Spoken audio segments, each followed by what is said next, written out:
Ikaw ba naniniwala na pagdating sa isang relasyon, kapag meron ng batang involved, nagbabago ang dynamics nito?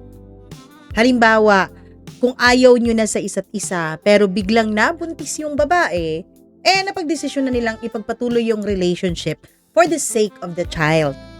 Naniniwala ka bang dapat mangyari ito na yung bata ang maging dahilan para ang isang relasyon na medyo mamamatay na sana, muling mabuhay at muling mapag-isa ang dalawang taong minsang nagmahalan?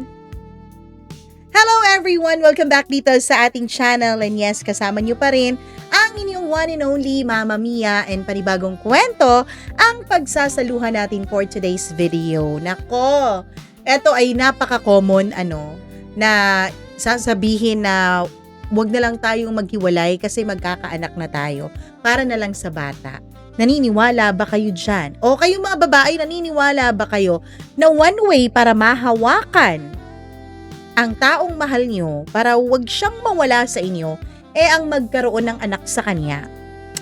Atin pong tunghayan ang ating tampok na kwento for today's video. Wag na nating patagalin pa. Eto na ang inyong Dear Mama Mia.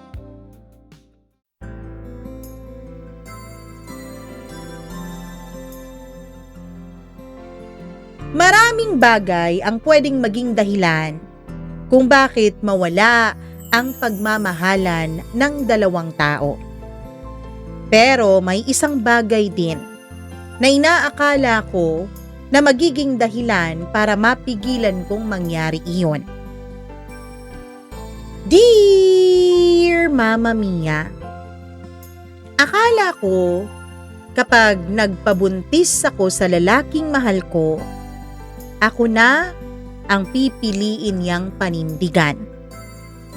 Pero akala ko lang pala.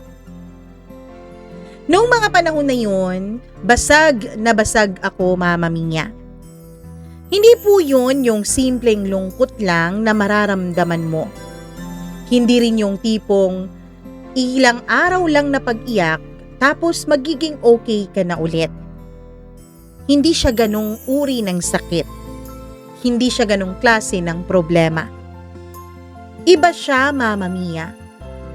Parang may malaking butas sa dibdib ko na kahit anong pilit kong takpan, imbis na mawala, imbis na maitago, ay tila lalo pa itong lumalaki. 30 years old na ako ngayon, Mama Mia. May 2 ng anak. At sa puntong ito ng buhay ko, hiwalay na ako sa asawa ko. Ang lalaking minsan na inakala ko na siya ang makakasama ko habang buhay. Pero hindi naman po bigla ang nangyari ang lahat. Hindi naman po sa isang iglap nagkandaletse-letse na ang buhay ko. Unti-unti pong naganap. Yung klase ng pagkakaunti-unti na hindi mo halos naramdaman hanggang sa nasira na nga ng tuluyan.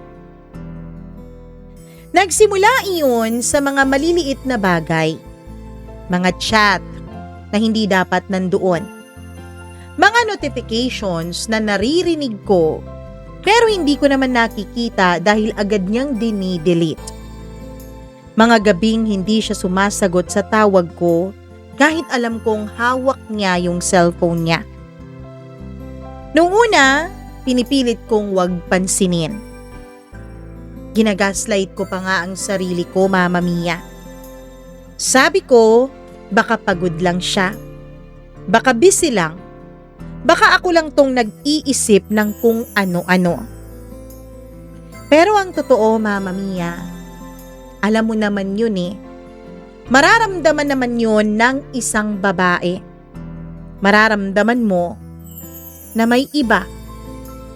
Mararamdaman mo na hindi na ikaw ang kailangan niya. Oo, Mama Mia, ramdam ko noon. Babae ang kalaban ko. Hindi yung kanyang trabaho at hindi yung distansya naming dalawa, kundi ibang babae na nagpapasaya at nagpapakilig sa kanya. Nasa abroad ang asawa ko noon. OFW siya, Mama Mia. At tulad ng maraming kwento ng mga mag-asawang magkalayo, dun po nagsimulang mabasag ang aming relasyon at tiwala sa isa't isa. Mama Mia, hindi ko na po mabilang kung ilang beses ko siyang nahuhuli. Iba't ibang pangalan, iba't ibang babae, iba't ibang mukha. Pero iisa lang ang sakit na dulot nun sa akin. At sa bawat beses na nahuhuli ko siyang nagkakaroon ng ibang babae, iisa lang din po ang ginagawa ko. Pagkatapos umiyak, ay pinapatawad ko siya. Tanga ba ako? Siguro, tanga nga. Pero nung mga panahon na yun, ang iniisip ko lang ay ang mga anak ko. Ayokong lumaki sila na walang buong pamilya. Ayokong maranasan nila ang naranasan ko na parang may kulang. Oo, Mama Mia, lumaki po ako sa isang broken family. Ang papa ko po ay nagkaroon ng ibang babae at imbis na kami ang piliin niya na kanyang pamilya ay mas pinili niya yung babae niya. Dinig na dinig ko nung gabing nagpaalam ang papa ko. Nag-aaway sila noon ng mama ko. Dahil panganay akong anak, Mama Mia, nasaksihan ko po ang lahat. Nakita ko po kung paano umiyak ang mama ko pero matapang siya. Pinapili niya ang papa ko kung sino raw ba, kami na kanyang pamilya o yung babae niya sa trabaho niya. At masakit, Mama Mia. Masakit dahil ang narinig ko lang mula sa labi ng papa ko ay ang mga salitang, "Patawad, Minda. Pero mahal ko siya." Pagkatapos nun ay lumabas na siya ng bahay at hindi ko na siya muling nakita pa. At nagbago din ang mama ko pagkatapos nun, Mama Mia. Naging ibang tao na siya. Parati na lang siyang nasa trabaho at hindi niya kami pinapansin na mga anak niya. Ako tuloy ang nagkaroon ng responsibilidad na alagaan ang aking mga nakababatang kapatid. At yun ang ayokong maranasan ng mga anak ko. Kaya hindi ko ginaya ang mama ko. Hindi ako nagtapang-tapangan. Nagtiis ako, Mama Mia. Pero sabi nga nila, we can only endure so much. Tao lang din tayo, napapagod, nauubos. At dumating din yung pagkakataon na hindi ko na kinaya. Isang gabi, habang hawak ko ang cellphone ko, nakita ko na naman ang isang conversation. Mas malala pa tong conversation na to kaysa sa mga nauna kong nahuli, Mama Mia. Hindi na lang po ito simpleng pagpi-flirt lang o lambingan lang. Hindi na ito biro. Parang nanumbalik sa alaala ko yung gabing inamin ng tatay ko sa aking ina na mas mahal niya yung kabit niya kaysa sa amin na kanyang pamilya. May nabasa kasi ako, Mama Mia. May mga I love you na. At bukod dun sa I love you, may mga nabasa na akong plano. May mga pangako na dapat sa akin niya binibitawan dahil ako naman talaga ang legal niyang asawa. Nagpaplano na silang dalawa. Nagpaplano ng buhay ng magkasama na bumuo ng pamilya. Samantalang may pamilya naman na kami. At doon, naramdaman ko talaga na parang may sumabog sa dibdib ko. Hindi naman literal, Mama Mia. Pero may naramdaman akong pagkabasag. Parang puso ko yung nabasag na kailanman ay hindi na mabubuo pa. Kinabukasan, tinawagan ko siya. Alam ko kasing day off niya iyon, Mama Mia. Hindi ako sumigaw, Hindi ako umiyak. Nakakapagod na rin naman kasi. Buong gabi ko pong inisip kung ano ang magiging desisyon ko. Buong gabi kong inisip kung hahayaan ko ba na masira ng tuluyan ang aming pagsasama bilang mag-asawa. Nung lumabas na sa screen ang kanyang muka, ay tinitigan ko lang siya. "Oh, kumusta na? Kumusta na kayo ng mga bata?" tanong niya. Na alam ko naman na wala naman talagang bahid na pag-aalala yung mga salitang iyon.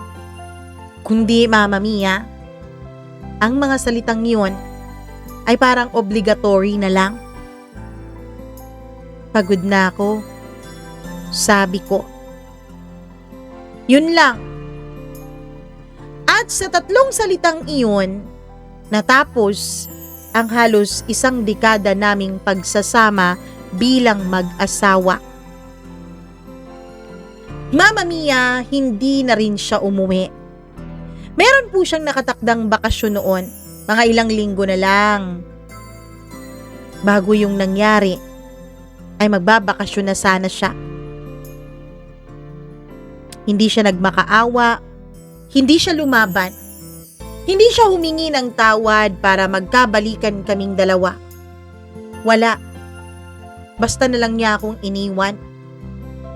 Para pa nga siyang nagkaroon ng kaginhawaan nung ako na mismo ang tumapos sa relasyon naming dalawa.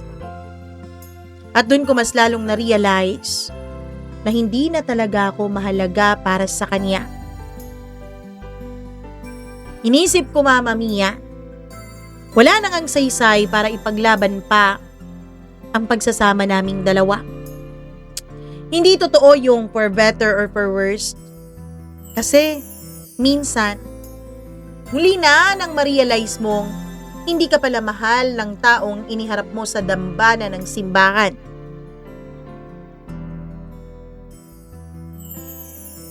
Pagkatapos ng 3 araw na hindi talaga siya tumawag at hindi nagparamdam sa akin, doon na ako nabasag, Mama Mia. Doon na ako umiyak ng umiyak. Ang tagal naming nagsama. 9 years po kaming mag-boyfriend at girlfriend bago kami nagpakasal dalawa. Tapos almost 10 years din kaming kasal. Kaya kung tutuusin, magdadalawang dekada na rin kaming magkasama. Ang hirap mag-move on. Ang hirap ngang mag-move on sa isang relasyon na 3 buwan lang eh. Paano pa kaya yung ilang taon?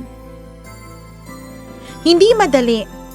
Lalo na kapag sanay kang may kausap sa araw-araw. Sanay kang may nasasabihan ng mga simpleng bagay na nangyayari sa buhay mo. Sanay ka na may tinatawag na asawa. Na kapag nakikipag-usap ka sa ibang tao, sinasabi mong, yung asawa ko kasi. Tapos, bigla na lang isang iglap, wala na. At ako, Mama Mia, ako ay naiwang mag-isa.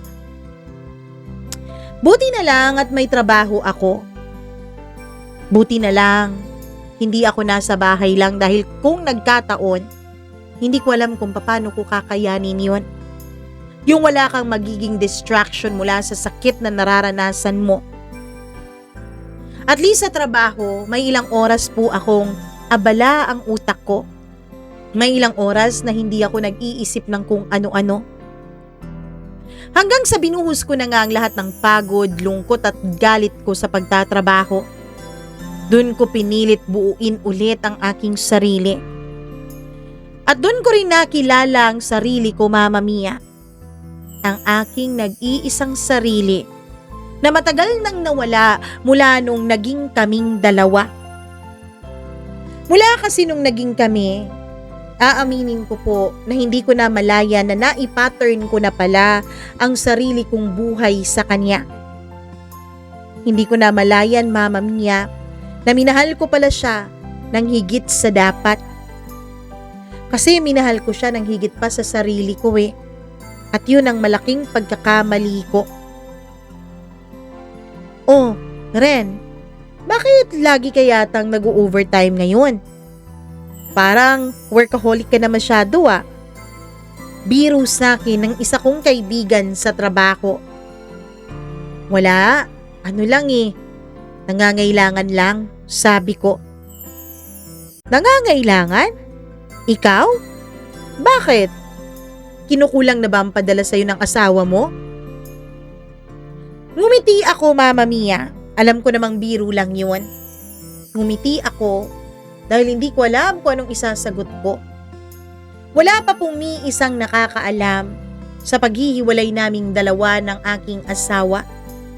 Kahit mama ko, kahit mga kapatid ko, kahit best friend ko o mga anak ko, walang kaalam-alam na nagiging single mother na pala ako. Ang masakit pa, Mama Mia, pagkalipas ng 3 linggo, dapat araw na ng padala niya, hindi ako nakatanggap ng chat mula sa kanya. Wala pong deposit slip o wala pong kahit na anong katibayan na nagpadala na siya sa akin ng pansustento para sa dalawa naming mga anak. Walang ganon. Kaya nasaktan ulit ako. Inisip ko, siguro nga nagtatapos na ang relasyon naming dalawa pero hindi naman ibig sabihin no na magtatapos na rin ang responsibilidad niya sa mga bata, hindi ba, Mama Mia?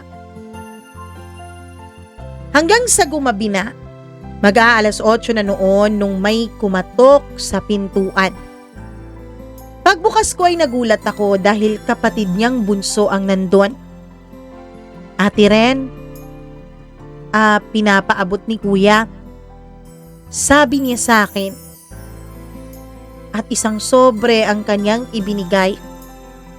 Nung tingnan ko ito, Mama Mia, pera. Nung bilangin ko, yun yung halaga ng buwanan niyang padala. Ano to? Sustento daw po para sa inyo ng mga bata. Bakit dumaan sa'yo? Bakit hindi na lang idineposito sa akin? Gaya ng nakasanayan. Ate Ren, hindi ko alam kung anong problema ninyo ni Kuya. Basta ang sabi niya sa akin at sa amin, lalo na kay Mama at Papa, wala na raw kayo eh. Naikwento niya na pala. Sige, salamat. Hindi ko na inantay na sumagot pa yung kapatid niya. Agad ko nang isinara yung pintuan dahil hindi ko na po kayang pigilan noon ang mga luhang nagbabadyang bumuhos mula sa aking mga mata. Mama Mia, nung naramdaman kong umalis na ang kapatid niya, ay dun na ako napawoling sa pinto. Umiyak ako ng umiyak. Sobrang sakit. Bakit ganon? Bakit kung sino pa yung nagkasala, siya pang may lakas ng loob para ipamalita sa iba na wala na kami? At bakit parang ang dali lang para sa pamilya niya natanggapin ang katotohanan yon? Oo nga pala. Nakalimutan ko nga palang sabihin sa inyo na hindi din pala boto sa akin ng mga magulang ng asawa ko. Mula nung naging mag-boyfriend at girlfriend pa lamang kami ay tutol na po sila sa amin. Unang-una, dahil sa background ko, dahil wala akong papa. Galing ako sa broken family. Pangalawa, Mama Mia, dahil mahirap lang kami. Samantalang sila, hindi naman mayaman pero may kaya sa buhay. Kaya lang pinanindigan niya ako eh. Pinaglaban niya ako.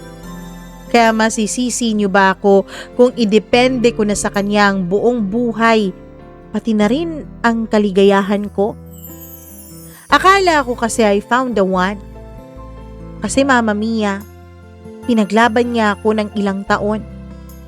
Sinuway niya ang mga magulang niya para sa akin. Akala ko habang buhay na yun, pero may expiration din pala. Pagkatapos kong umiyak ay nagdesisyon akong pumasok na ng kwarto. Kahit hindi ako makatulog, dun lang ako para hindi ako makita ng mga anak ko. Kinabukasan, iginala ko ang mga bata sa mall. Binilan ko sila ng mga gusto nila.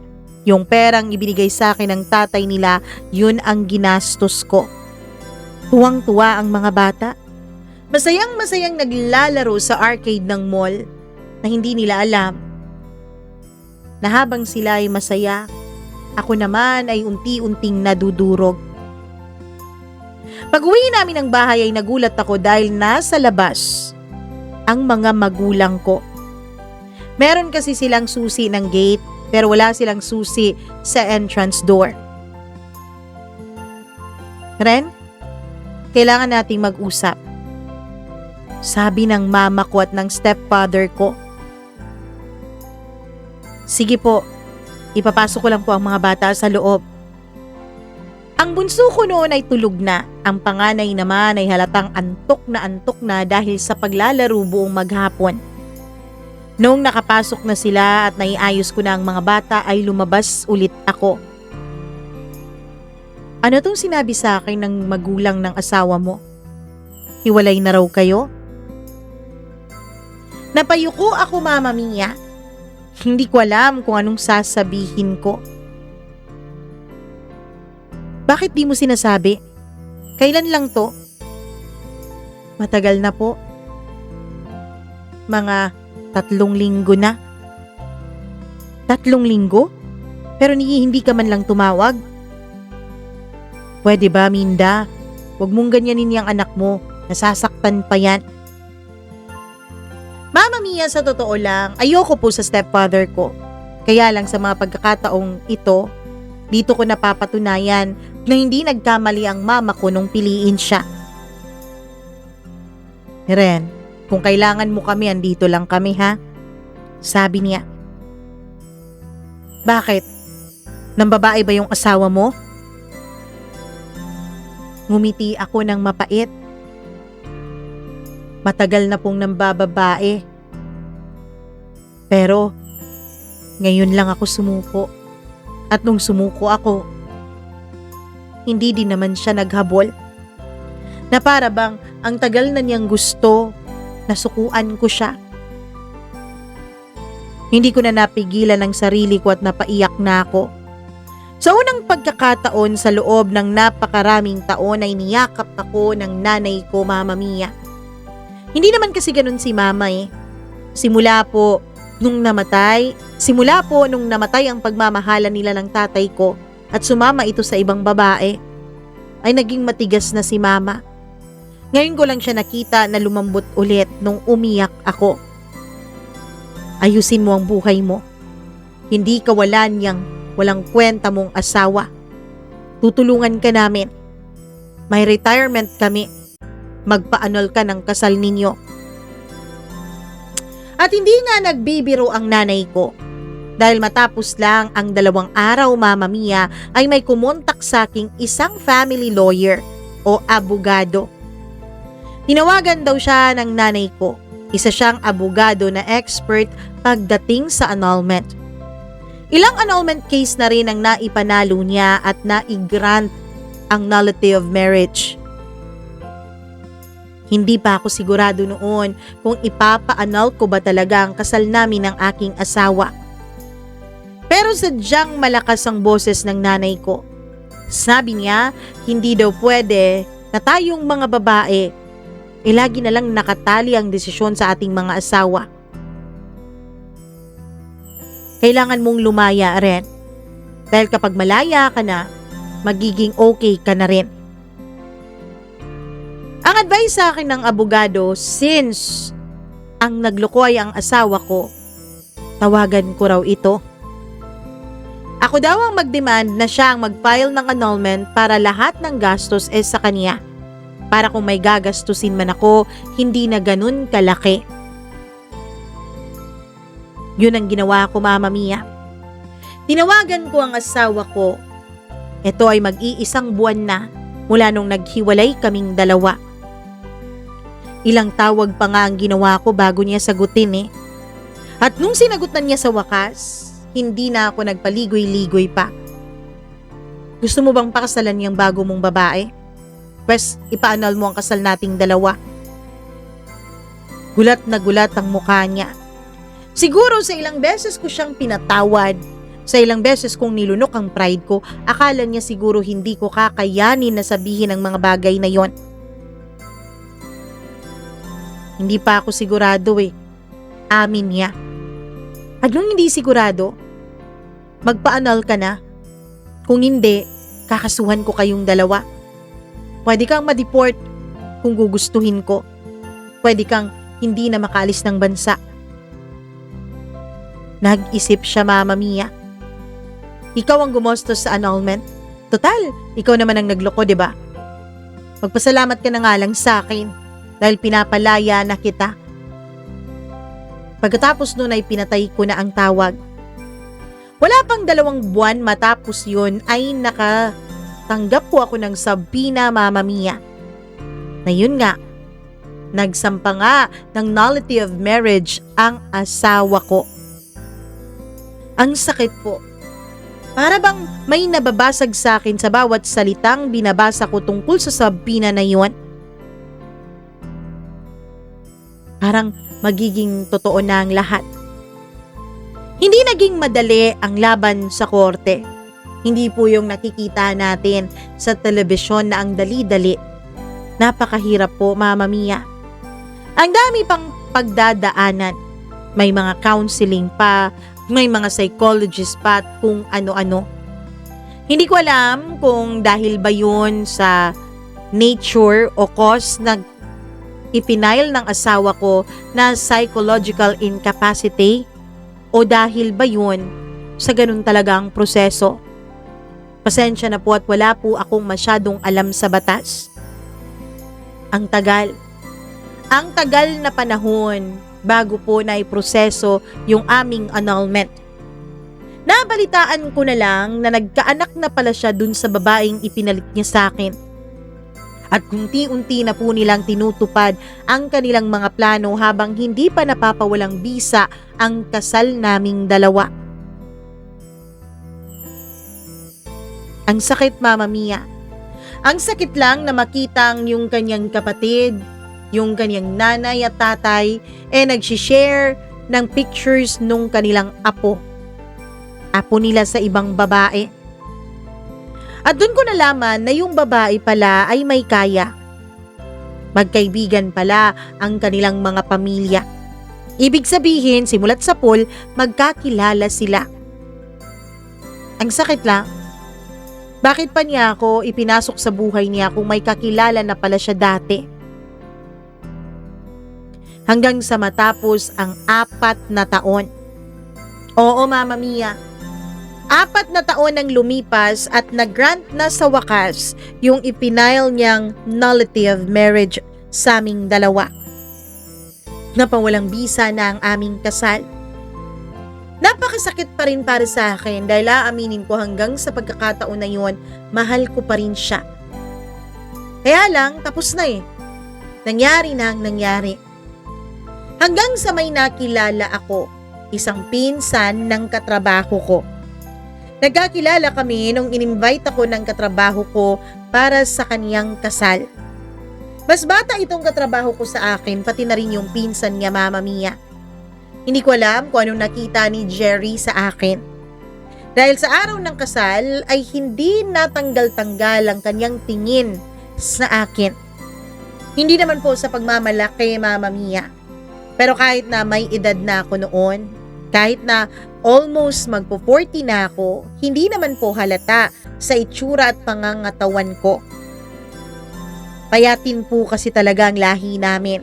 At bukod pa doon, mahilig din po akong tumakbo at sumayaw. Kaya siguro kahit sa edad kong yon, napangalagaan ko pa rin ang aking katawan at ang aking sarili. Mama Mia, si Jerry ang unang lumapit. Tinanong niya ang pangalan ko. And dahil polite naman po ako at marespeto, ay sinagot ko siya ng totoo. Ako si Ren. Ren, ako naman si Jerry. Jerry, ilang taon ka na? Tanong ko. Ako? 33. Tumawa ko. Bata ka pa pala. Bakit ilang taon ka na ba? Tanong niya. Ako, magpo-40 na ako this year. Talaga? Magpo-40 ka na? Hindi halata ah. Huwag mo akong binobola-bola. Kaya lumayo-layo ka sa akin dahil ang bata-bata mo pa. Pero hindi yun nangyari, Mama Mia. Imbis na lumayo ay tila lalo pang lumapit at kumapit si Jerry sa akin. Tanong siya ng tanong dun sa pinsan niya tungkol sa akin. Yung pinsan naman niya ay nagbabalita din sa akin ng mga bagay-bagay. Alam mo, yung pinsan kong si Jerry, tanong ng tanong tungkol sa'yo, nagayuma mo yata. Anong nagayuma? Excuse me, hindi ako nanggagayuma, no? Joke lang yun, Ren. Ang ibig kong sabihin, alam mo bang yung si Jerry? Naku, napakababaero nun. Kaya nga hindi yun nagpapakasal eh, dahil sabi niya, mawawalan daw siya ng lisensyang makapambabae. Kasi kapag kasal na raw siya, dapat matino na. Kaya nga, wag mo akong ilakad dyan sa pinsan mo. Dahil 'di ba? Alam mo naman ang past ko. Alam mo namang biktima na ako ng babaero. Ayoko na ng another babaero sa buhay ko. Grabe ka naman. Baka naman ikaw ang magiging dahilan para magbago yung pinsan ko. Jenny, ang babaero, kahit gaano mo pa bihisan yan, magiging babaero pa rin yan. Hindi pa rin yan magbabago. Tumawa lang siya, Mama Mia, pero hindi doon natigil ang lahat. Dahil si Jerry po ay sadyang napaka-persistent. Minibisita niya ako sa trabaho. Pinupuntahan niya ako sa bahay. Ang totoo niyan, Mama Mia, ayaw nga sa kanya ng aking nanay. Dahil sabi niya, babaero din daw, gaya ng ex ko. Yung ex mo nga, hindi naman yun babaero dati, di ba? Ang tagal niyong naging magnobyo at nobya. Tapos, turn out, babaero din pala. Paano pa kaya yung tahasan talaga ang pagiging babaero? Sabi ng nanay ko nung minsang bumisita si Jerry sa bahay at nagkataon din na nandun siya. Ang hindi namin alam ay narinig pala iyon ni Jerry mula sa labas. Ma'am, alam ko po, babaero po ako. Pero, pangako po, nagbago na po ako simula nung nakilala ko yung anak mo. Ano bang makukuha mo sa anak ko, ha? Unang-una, may mga anak na siya. Pangalawa, mas may edad siya sa'yo. Pangatlo, sa tingin ko naman sa'yo. At base sa kwento sa akin nitong anak ko, mas malaki ang sinasahod mo sa kanya. So wala ka talagang makukuha sa anak ko. Yan nga po eh. Wala akong makukuha sa kanya kung tutuusin. Pero siya pa rin ang gusto ko. Mama Mia, hindi nagtagal ay sinagot ko na rin si Jerry. Hindi dahil sa gusto ko siya, kundi dahil sa pakiramdam na masarap palang may nag-aalaga. Masarap palang may nagmamahal. Hanggang sa nag-alok na si Jerry sa akin ng kasal. Nakakahiya yun, Mama Mia. Kasi ang araw na yun, araw pa talaga ng birthday ko. Hindi naman po bongga ang handaan pero may konting salo-salo sa bahay. Nandun ang nanay ko, ang stepfather ko, mga kapatid ko, pati na rin ang iilan kong mga katrabaho at mga kaibigan. At syempre nandun si Jerry bilang siya yung boyfriend ko. Sa gitna po ng selebrasyon ay biglang kinuha ni Jerry yung microphone. Nagulat na nga lang ako dahil nasa kusina ako noon nung biglang natigil yung pagbe-video okay ng lahat. Tapos, narinig ko ang boses ni Jerry. Mahal? Ren? Nasaan ka? Lumabas ako. Nagkakantsawan pa ang akin pong mga katrabaho. Kasi medyo mabula pa yung kamay ko noon eh. Hindi pa nabanlawan ng maayos dahil naghugas ako ng kamay matapos kong kumuha ng mga pasyaron na pagkain. Nung makita ako ni Jerry ay bigla siyang lumapit, Mama Mia. Hinawakan ang kamay ko at saka lumuhod sa harap ko. Unang pagkakataon yon na may nag-propose sa akin ng kasal. Dahil nung ikinasal kaming dalawa ng aking ex-husband, hindi naman po kami dumaan sa proposal. Nag-usap lang kaming dalawa. Pinalam lang namin sa aming mga magulang at nagkita lang ang bawat partido at dun na nagdesisyon ng kasal. Etong kay Jerry naman ay kakaiba. Siguro nga dahil mas bata siya. Siguro nga dahil mas okay sa kanya yung mga ganito. Wala na akong halos maintindihan sa kanyang mga pinagsasasabi. Basta ang narinig ko na lang ay ang huling mga salita. Naren, mahal, will you marry me? Mama Mia, hindi ko alam kung anong pumasok sa akin. Agad ko siyang pinatayo, pero hindi ko naman tinanggap yung singsing na hawak niya. Jerry, bakit mo naman ako ginugulat ng ganito? Hindi pa ako handa eh. Alam mo naman ang pinagdaanan ko, 'di ba? Kitang-kita kong nawala ang kulay sa mukha ni Jerry, Mama Mia. Kitang-kita ko na napayuko siya, na napahiya siya. Noong ilingon ko po ang aking paningin sa mga tao sa paligid, ay parang nahihiya din silang lahat para kay Jerry. Pasensya na po kayo. Hindi naman sa ayaw kitang pakasalan, Jerry. Mahal kita. Pero hindi pa lang talaga ako handa.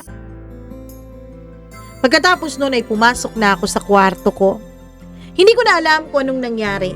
Hindi naman din ako nag-alala sa mga anak ko dahil alam kong hindi naman sila pababayaan ng nanay ko at mga kapatid ko. Lumipas ang ilang oras. Gabi na, Mama Mia, nung may kumatok sa pintuan ng kwarto ko. Mahal? Tawag ni Jerry mula sa labas. Nakonsensya ako, Mama Mia, sa totoo lang. Kasi akala ko mag-walk out si Jerry. Akala ko lalayo na siya at hindi na babalik pa matapos ang nangyari. Pero hindi niya ginawa. Bagkus ay nanatili siya. Tapos tinawag pa niya ako para raw kumain na kami ng hapunan. Nung lumabas ako ay wala ng tao sa bahay. Yung mga anak ko, ang sabi ni Jerry ay dinala daw muna ng nanay ko sa bahay niya. Umalis na rin daw ang ibang mga bisita at tanging siya na lang ang naiwan at nag-init ng mga pagkain. Doon ako napaiyak. Napaiyak dahil nahiya ako sa ginawa ko sa kanya at naawa din ako sa kanya at the same time. Hindi mo kailangang humingi ng tawad. Naiintindihan naman kita eh. Pasensya na kung nagulat kita, ha? Jerry, kung gusto mo, pwede na tayong magsama sa iisang bahay. Gulat na gulat siya sa sinabi ko. Pero ayoko lang talaga munang magpakasal. Dagdag ko pa. Ignalok kita ng kasal dahil mahal kita. Dahil gusto kong patunayan sa'yo, lalo na sa mga tao sa paligid mo na nagbago na ako. Na hindi na ako yung Jerry na babaero. Nahanda na ako. Nakalimutan ng Jerry na yon. Kalimutang nagdaan ako sa buhay na yon para maging sayo na lang ako rin. Pero kung hindi ka pa handa, hindi kita pipilitin. Pumayag ka, Jerry. Pumayag kang magsama na tayo sa iisang bubong. Dahil kapag nangyari yan, kapag dumaan ng mga panahon tapos ma-realize nating kaya nating tiisin ang isa't isa, kaya nating wag magsawa sa isa't isa, edi magpakasal tayo. Alam mo naman, naiintindihan mo naman, 'di ba? Na ayoko lang dumaan ulit sa bangungot na 'yon. Tumango-tango si Jerry, Mama Mia. Kinabukasan ay kinausap ko ang nanay ko. Siyempre nagpaalam muna ako sa kanya na makikisama na ako kay Jerry. Alam mo namang tutol ako sa ganyan. Pero sige, Kung yan ang gusto mo, kung yan ang makakapagpasaya sa'yo, at kung yan ang magiging susi para makapagdesisyon ka ng maayos para sa buhay mo at sa mga anak mo, gawin mo. Matanda ka na rin naman 40 ka na. Kayang-kaya mo na yan. Wala pang isang linggo ay nakalipat na si Jerry sa bahay.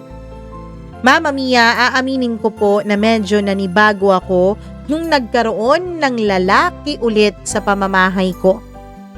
2 babae nga po pala ang mga anak ko. Pero silang 2 ay close na close kay Jerry. Parang ang mas tatay pa nila si Jerry kaysa sa totoo nilang ama. Yung kanilang ama ni hindi man lang nagpapakita. Oo, nagsusustento, hindi ko naman tatanggalin sa kanya yon. Pero halos hindi na magpakita sa mga anak niya. Lumipas ang ilang mga buwan. Hanggang sa naging 2 taon na kaming nagsasama sa iisang bubong. May mga gabi pa rin na tinatanong ni Jerry sa akin kung handa na raw ba akong magpakasal sa kanya. At sa bawat pagkakataon ang lagi kong sagot ay hindi pa. Hanggang sa naawa na lang ako. Nakita ko rin naman na mabuti talaga siya, Mama Mia. Sa loob ng 2 taon, wala siyang ibang ginawa kundi alagaan ako at ang mga anak ko. At iparamdam sa akin na hindi ako nagkamali na sagutin siya.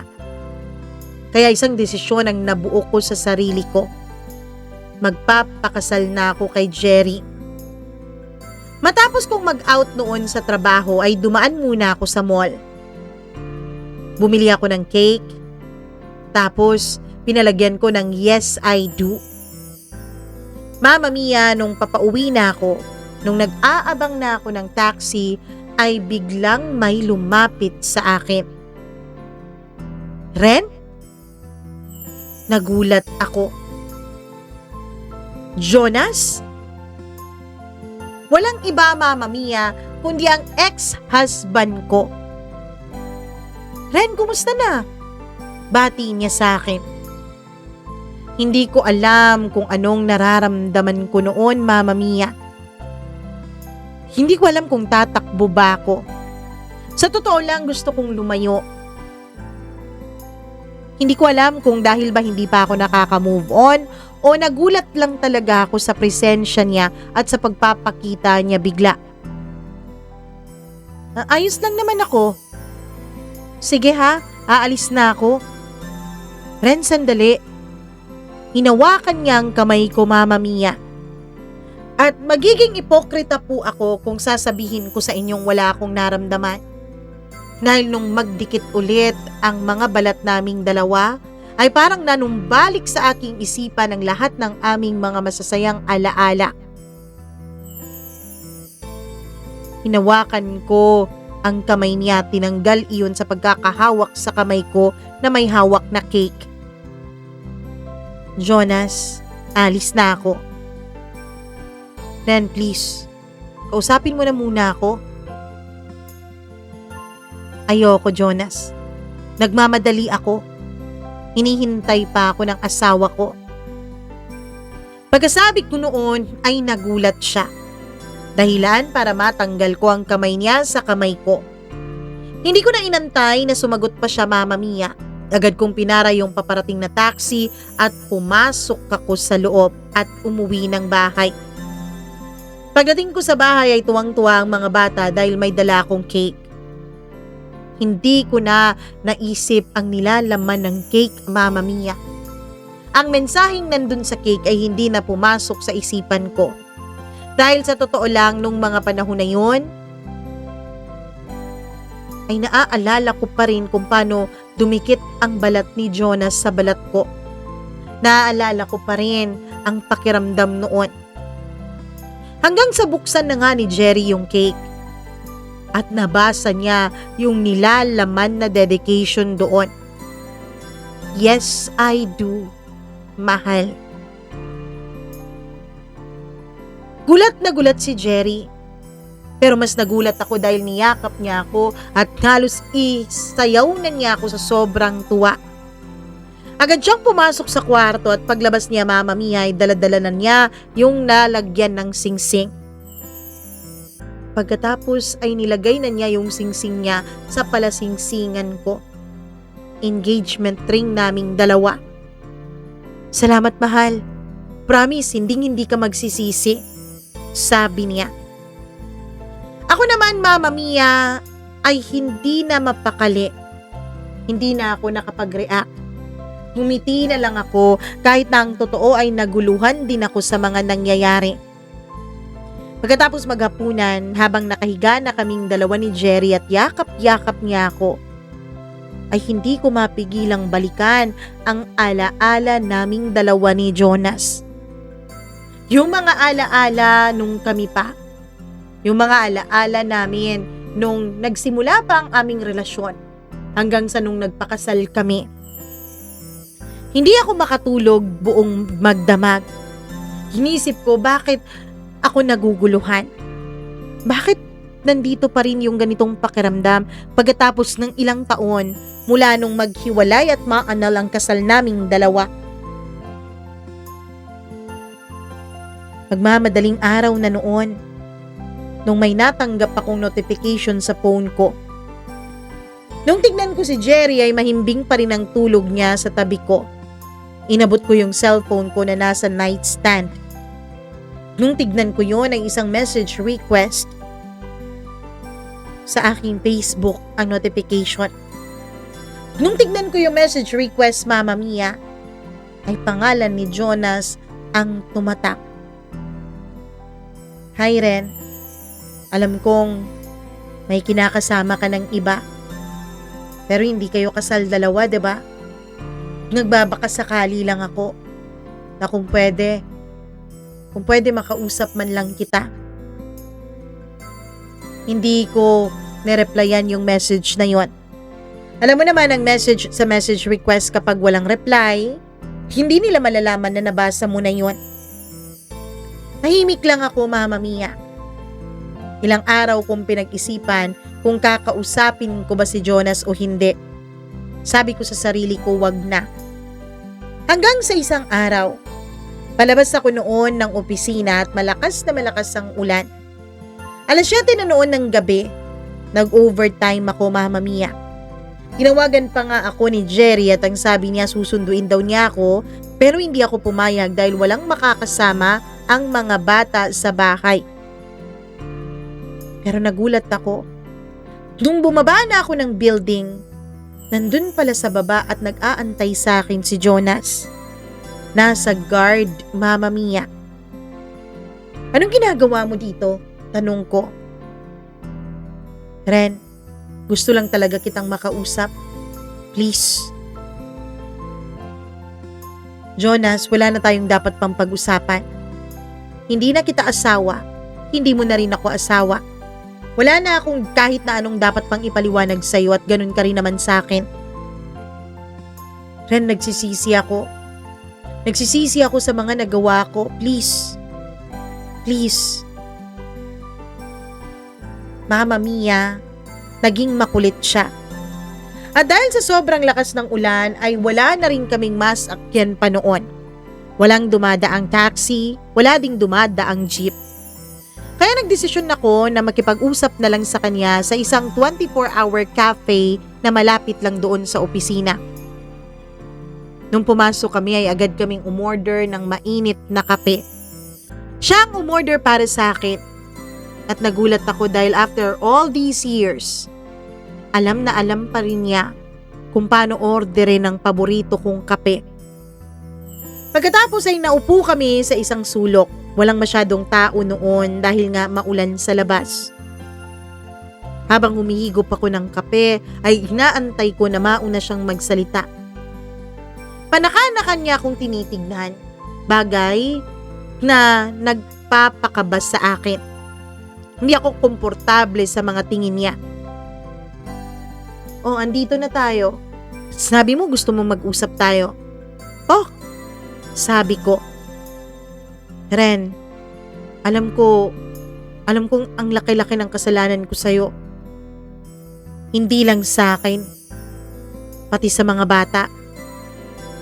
Oo, alam ko. Sorry. Pasensya na. Ano kasi, siguro Siguro hindi sapat na dahilan to, pero nag-explore ako rin. Nag-explore ako dahil 'di ba? Ang tagal din nating naging magnobyo at nobya. Hindi ko naranasang mag-explore gaya ng ginagawa ng mga kabataan na katulad natin dati. At doon mo talaga naisip mag-explore kung kailan kasal na tayo? Alam kong mali yun rin. Pero kasi nung napalayo ako sa'yo, parang nagkaroon ng ibang mundo. Parang nagkaroon ng panibagong ako. Kasi ang tagal din nating dalawang nagsama eh.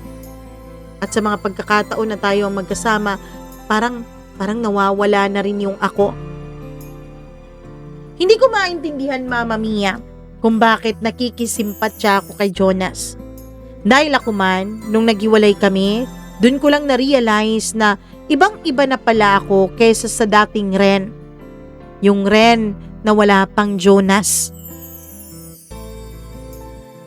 Kung ano-ano pang pinaliwanag niya. Ang sabi pa niya sa akin, Mama Mia, naghiwalay din daw sila nung kanyang kinakasama. Yung babaeng ipinalit niya sa akin. Dahil hindi din pala daw sila compatible. Ang sabi niya, sa akin daw siya compatible. Sa lahat ng naging babae niya, at the end of the day, ako din daw pala ang hinahanap-hanap niya. Hindi ko po alam kung anong nangyari. Pero sa bawat salitang binibitawan ni Jonas noon ay parang nararamdaman kong nanunumbalik ang pagmamahal ko sa kanya. Hanggang sa tumila na ang ulan, hindi ko na alam kung ilang oras kaming nag-usap. Nung tumila na ang ulan, tapos may nakita akong bumabang babae na nakataksi, ay dali-dali akong tumayo at nagpaalam na kay Jonas. Oh, binigay ko na sa'yo yung gusto mo. Tapos na tayong mag-usap. Mauna na ako dahil nag-aantay na sa akin ang pamilya ko. Pagkatapos nun ay lumabas ako at pinara yung taxi. Mama Mia, pagdating ko sa bahay, ay tulog na ang lahat. Maging si Jerry, maging ang mga bata. Kaya ang ginawa ko ay naligo na lang, pagkatapos ay humiga na rin sa kama. Hindi ko alam kung sinasadya ba ng pagkakataon o dahil lang yun subconsciously ay si Jonas pa rin ang laman ng puso't isip ko. Dahil sa gabing yun, Mama Mia, lahat ng panaginip ko ay tungkol kay Jonas. Napanaginipan ko yung unang gabi na may nangyari sa aming dalawa. Napanaginipan ko din yung araw ng kasal namin kung saan masayang masaya kami. Nagigilty ako ng mga panahon na yun. Nagising akong umiiyak. Buti na lang at hindi nagising si Jerry. Nung tignan ko si Jerry na humihilik-hilik pa sa tabi ko, nakonsensya ako, Mama Mia. Heto ako. Katabi ang lalaking nagmamahal sa akin at nangangakong papakasalan ako. Pero ako, andito, iniisip at napapaganaginipan pa rin ang ex ko. Mama Mia, hindi po doon natapos ang pagtatagpo namin ni Jerry. Dahil paulit-ulit ang pagtatagpo namin ni Jonas. Dahil paulit-ulit po yung nangyari. Hanggang sa isang gabi, hindi ko alam na pareho pala kaming naimbitahan ng dati naming kaklase nung college. Ang kaklase kong ito, Mama Mia, ay magbi-birthday. Sabi niya, kailangan daw nandun kami na mga barkada niya. Nga kalimutan kong barkada din pala niya si Jonas.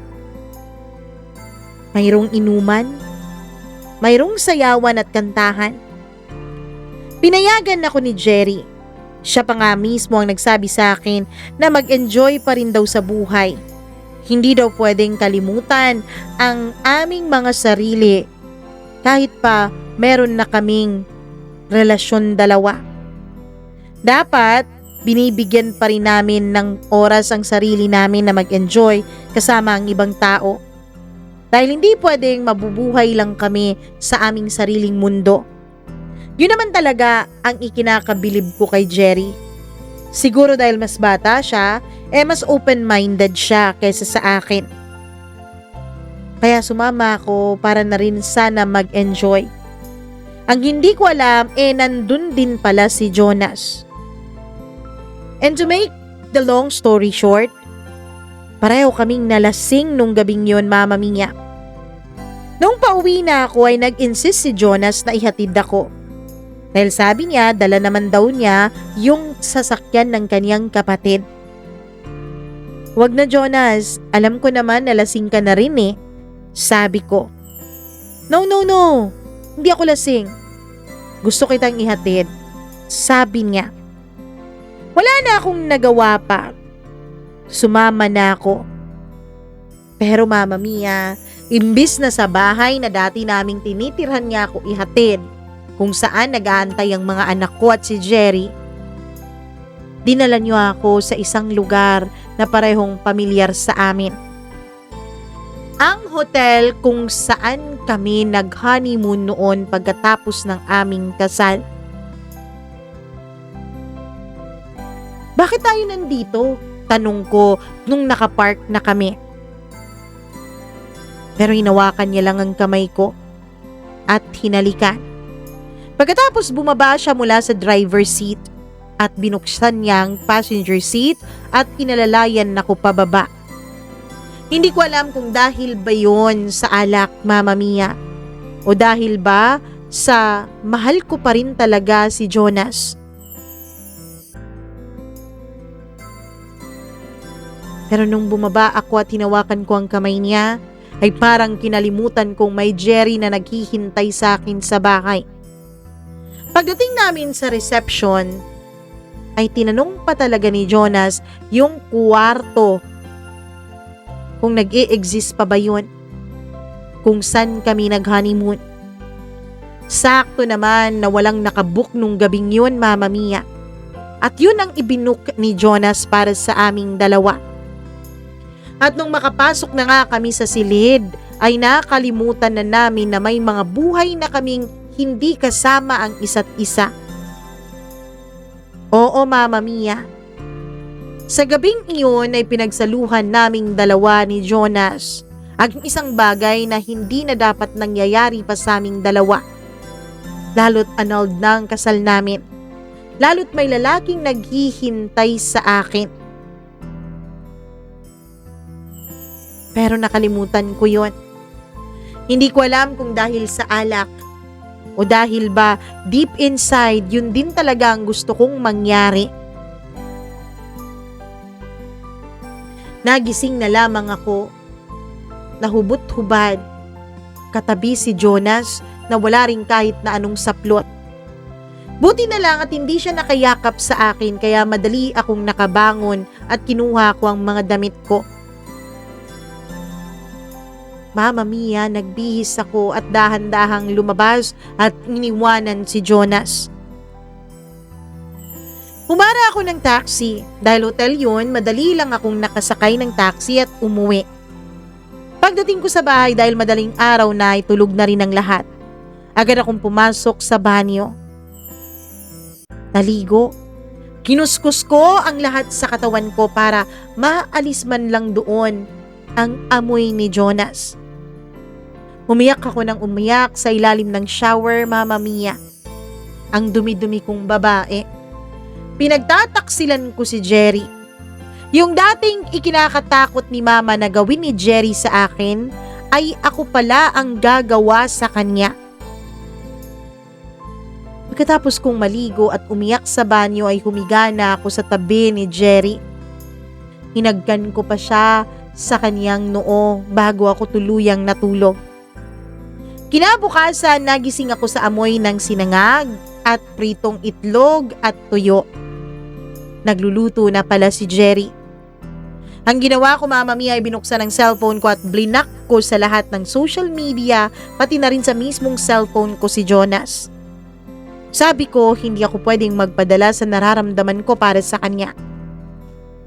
Dahil dapat si Jerry na lang ang mahalaga sa akin, lalo pat pinaplano na naming dalawa ang aming kasal. Mama Mia, habang nagpaplano kami ni Jerry sa kasal namin, hindi ko alam na may nabubuo na pala sa sinapupunan ko. 3 araw. 3 araw bago ang kasal ay dito ako nakaramdam ng matinding pagkahilo at pagsusuka. Kilala ko ang sarili ko. Alam ko, Mama Mia, na kapag ganun ako, ay buntis ako. 2 beses na akong nagbuntis kaya alam na alam ko na. Ang hindi ko alam ay kung sino ang ama ng bata. Opo, Mama Mia. Hindi ko po alam. Hindi ko po matansya. Nung nagpa-check up ako sa OBGYN, sinabi niya sa akin na magta3 linggo na raw akong buntis. Sakto naman yun dun sa may nangyari sa aming dalawa ng ex-husband ko. Pero may nangyari din naman sa amin ni Jerry noon. Hindi ko alam, Mama Mia. Gulong-gulo ako noon. Unang-una 3 araw na lang 3 araw na lang kasal na naming dalawa ni Jerry. Pangalawa, ang alam ko, bumalik na sa ibang bansa si Jonas. Ang alam ko, nagkabalikan din sila nung kanyang babae. Kaya napagdesisyonan ko, Mama Mia, itatago ko na lang ang pagdududa ko sa kung sino talaga ang ama ng dinadala ko. Kinagabihan, ang ginawa ko ay yung sonogram, yung mga papers na galing sa doctor, ay binalot ko po bilang regalo. Sa araw ng kasal naming dalawa ni Jerry ay binigay ko sa kanya yon. Tuwang-tuwa naman siya, Mama Mia. Tuwang-tuwa siya nung malaman niyang buntis ako. Siyempre wala siyang ibang iniisip na ama kundi siya. Pag hindi niya alam, ako mismo na ina, naguguluhan kung sino. Hindi ko na lang po inisip kung ano ba talaga o kung sino ba talaga. Ang inisip ko na lang, at least buo kami ng pamilya. Oo, Mama Mia, naikasal kami ni Jerry at sa kanya napangalan yung pangatlo kong anak na kahit ako hindi alam kung sino talaga ang ama. Lalo pat sa akin mana yung bata at hindi sa kanilang dalawa.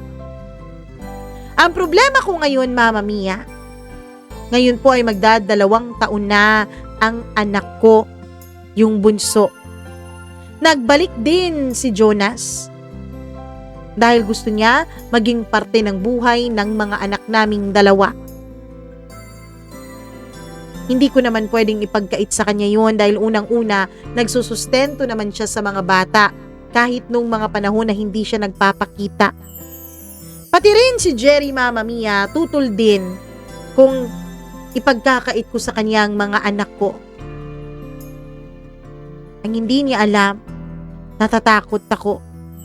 Natatakot ako, Mama Mia, na baka kapag nakita ni Jonas ang bata, yung bunso kong anak, isipin niyang sa kanya ito. Tama po ba, Mama Mia? Nabigyan ko ng pagkakataon si Jonas na makabanding yung mga anak namin? Lalo pat 1 buwan na lang bago siya umuwi. 1 buwan na lang bago kami magkita ulit dalawa. Mama Mia, alam ko pong i-judge na ako ng mga tagapakinig ninyo.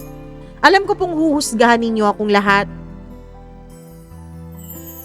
Tanggap ko na po yun. Hanggang dito na lamang po, lubos na gumagalang, Ren.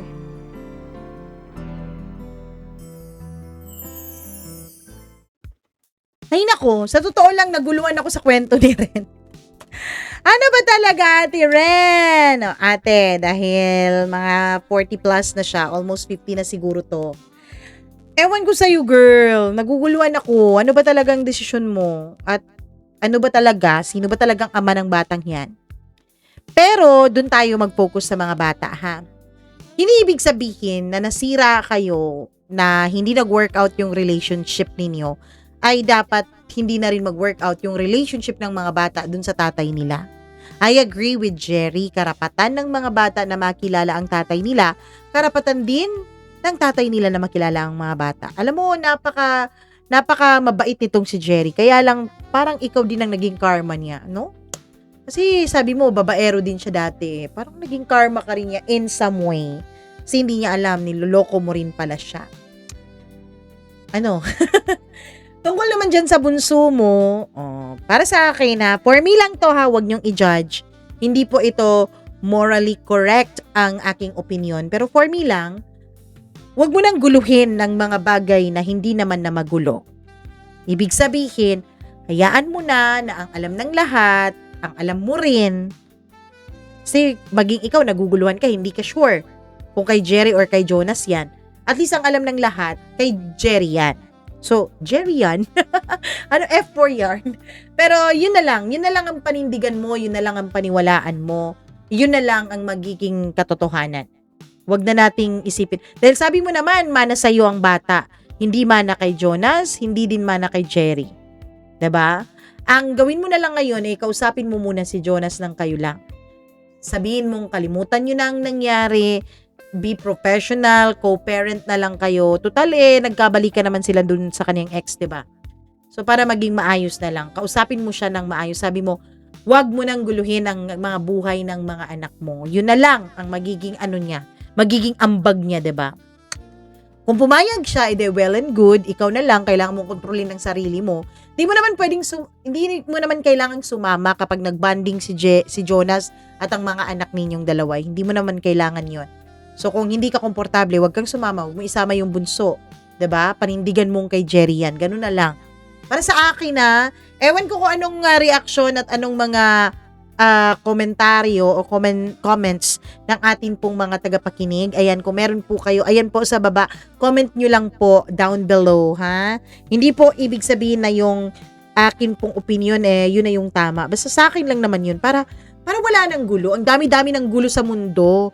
Nagkakagulo na dahil sa, sa giyera, 'di ba?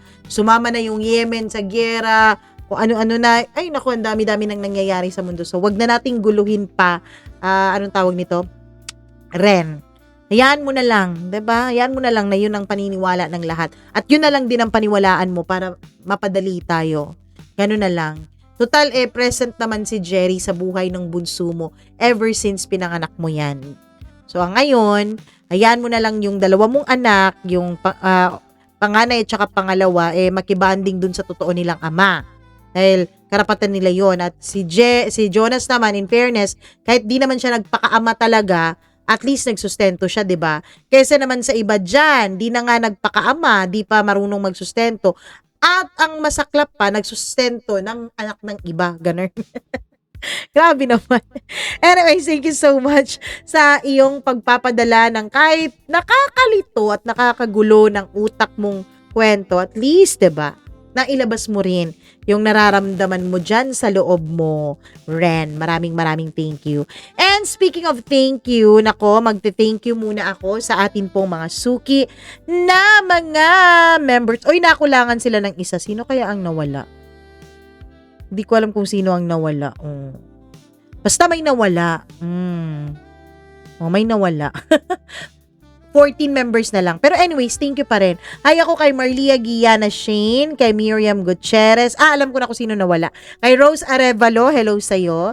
Rico Sedanco, Colleen Bueno, Gimaras Girl, Benson Boyser, Smack Dax, Diane Martinez, Maria Elena Abe, hello din kay Maureen Tugab, kay Gail Easy, kay Mila Raduban at Freaky. Maraming salamat sa pananatili ninyong member dito sa ating program.